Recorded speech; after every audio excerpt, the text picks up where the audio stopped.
Hey guys, Ernie here and welcome to the Paleo Hiker MD channel. Quick video for you guys today. My buddy James Harris over at the Junkyard Fox recently started a little tag video. He tagged 3 people asking them about 3 knives in particular, what their first knife was, what their current knife is, and a knife that they're looking at getting into the future, something they have on their wish list. Like I said, he tagged several people, including Leo over at the Irish Zombie Nation, and Leo tagged me to do this, so I'm gonna go ahead and show you guys my 3 knives. Stay tuned, we'll take a look at this knife tag. Thanks for watching, guys.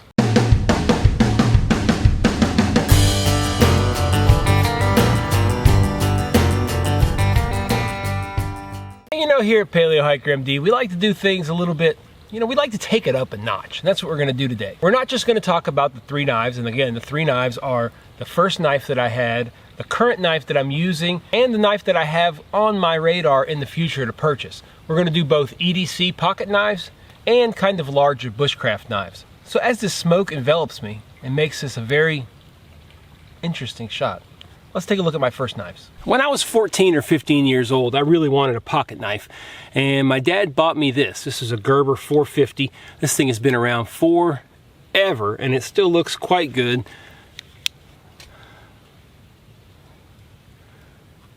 Very simple knife. It's got a half serrated and half regular edge. I used this thing for absolutely years, and in fact, even as I became an adult, I carried this. I didn't buy a new knife for years and years. This was my first pocket knife. Now, probably 6 or 7 years ago, when I got into the outdoors a little more, I wanted a knife that made me feel like Rambo. In fact, Leo in his video talks about the Rambo knife. Now, this isn't the Rambo survival knife, but I bought this, the K-Bar straight edge knife. It's a black straight edge knife. Very similar to the US Marine, it's just a little bit different. And it's funny, guys, I mean, I bought this knife, I actually never used it that much for some reason. I never really did, I don't know. It still looks brand new because it was never used, but I keep it because it is kind of a memento. You see it's stamped there, USA, 1211, K-Bar, Olean, New York. It's got half serrations, like the other knife, half regular. It's got kind of an industrial type sheath. I wanted a mean knife, and this kind of fit the bill. And like I said, it's funny because I never really used it that much. I don't think I've ever used it in a video. I bought it and it kind of sat there. But nonetheless, this was my first knife I ever bought from the standpoint of outdoors. Looking at my current EDC knife, this is the Kershaw Leek. I've carried this on and off for like 3 years. I keep buying new EDC knives and I keep going back to this knife. I love it so much. It's just perfect in the hand. It's what I carry 90% of the days. I need to give it a good cleaning. It's not flipping really good. It's used a lot. It's probably got a lot of tape gunk and all kinds of stuff in there. I just need to give it a good clean. But this thing holds an edge super well. It's extremely comfortable in the hand. Fits in the pocket really nice. The Kershaw Leek, my current everyday carry knife. I'm gonna go ahead and get this knife off my belt here. This is my current knife that I'm just using. I have tons of bushcraft type knives. This is the one that I just got for Christmas, so it's the one that is on my hip. It is the Mora Cansbull. It's a stainless steel in orange. I've gotten to where I really like orange. It's really cool because it's got 2 different grinds. Kind of got a standard Scandinavian grind up through here, and then more of a flat grind through here.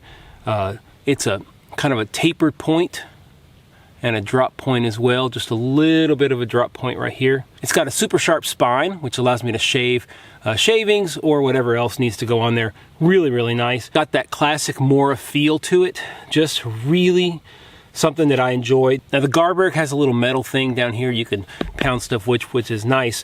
But I really like this compound type edge on this Cansbull.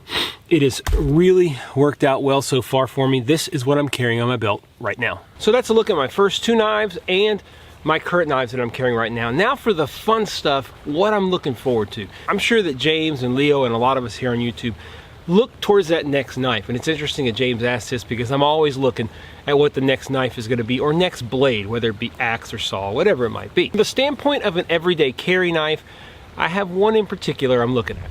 I really like the look of the Benchmade Bug Out 535. They have one that's in green. I like the one with the plain edge, not the serrated and plain edge, just a straight edge.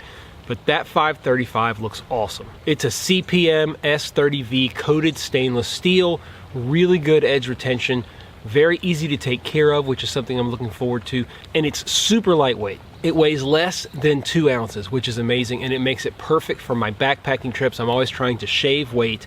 I really like having a knife with me, and less than 2 ounces sounds pretty awesome. If you haven't checked out this Benchmade bug out, check it out. It's a pretty cool looking blade. As far as a bushcraft knife, look, my wife has a saying, if you're gonna be a bear, be a grizzly, go big or go home. One of the first people on YouTube that I watched was MCQ Bushcraft. He detailed in some of his early videos an interaction with a gentleman named Sandy who owns Jack Lore knives in the UK. Now, getting a Jack Lore knife is very difficult. Sandy makes them one by one. He'll make 2 or 3 or 1 or 5, and he'll post them for sale on his website whenever he finishes them. There's no way of knowing when it's going to be. There's no way of knowing what type. He doesn't take orders. So you just have to basically get lucky, see them for sale, send them an email, and hope that you're the first one and you're allowed to buy the knife. These knives are absolute pieces of art. I'm not sure if I'd ever use it. Of course I would. It's one of those things where you buy it and you think, man, this is so beautiful. It's kind of a memory for me because it's when I first really got into bushcraft. I would watch these videos at night. I'd watch Mike from MCQ Bushcraft, and I think, man, this is awesome. I want to do that. And I have started to do a lot of that stuff. Not to his extent, obviously, because I don't have the extended periods of time to do these long videos like he would do. But I have gotten out and learned a lot of skills, mainly here on YouTube, and I've enjoyed sharing them with you guys as well. But getting that first knife that I watched, the first knife that I absolutely fell in love with, that's a goal for this year or next year or whenever I happen to get it. I don't know if I'll ever get it. I have to be lucky and just at the right time. They don't come up on the secondhand market. I've looked. But I'm going to try my best to get a Jack Lore knife. I'll take any of the models. I don't care what it is. I just want one of his pieces of art. Hopefully that'll happen soon. I did get something awesome. Just as a little tidbit for you guys, I did get something awesome ordered just last week. I'm not going to tell y'all what it is, but it's a blade. It's going to take about a year to get here, but I got it. And when y'all see it, probably in November or so, you're going to die. Now it's time for me to tag 3 other channels.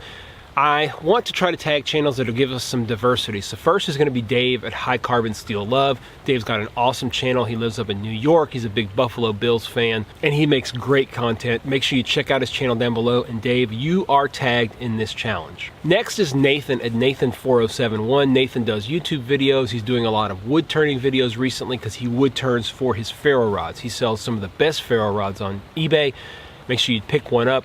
But Nathan, I know you got a lot of knives. I've seen them on your videos, so let's see what you got for this 3-knife challenge. And last is my buddy Mark from Oklahoma over at Spaguyver Backpacking. He's got an awesome channel, guys. He's been spending some time in the UK. Maybe you can run Sandy down for me, Mark, and get me a Jack Lore. Mark does a lot of outdoor stuff, really cool stuff, very progressive from the standpoint of hammocks and hammock camping. Make sure you check out his video. But Mark, you're tagged. Let's see what your 3 knives are. Like I said, I think these channels will give us a good diverse look at knives. Dave does a lot of outdoors, bushcrafty hiking stuff. So does Mark, a lot of ultralight backpacking. Nathan just seems to have a lot of really cool knives. So I'm really excited to see what they come up with. Make sure down below, guys, you check James's channel, the Junkyard Fox, and Leo at the Irish Zombie Nation. Thank you, Leo, for tagging me, and thanks, James, for starting this very interesting kind of a tag. We used to do this a couple of years ago quite a bit, and James mentioned in his original video, check that down below, that we don't do this anymore. Tags are kind of fun. They get us out, they get us thinking, they get a lot of different ideas out there. So that's a look at my 3-knife challenge. My first knife, my current knife, and the knife that I have looking forward to purchase in the near future. As always, guys, I appreciate you checking out the Paleo Hiker MD channel. Do me a favor, if you like the video, hit the thumbs up down below. Really helps spread things across YouTube. If you want to make sure you don't miss any videos, hit the subscription button. And if you want to be absolutely sure you don't miss any videos, hit that ding dong bell. You'll be the first to know. I hope that the 3 guys that I tagged will make a video, and this tag will continue. It's really pretty cool. Stay tuned for more videos here on Paleo Hiker MD.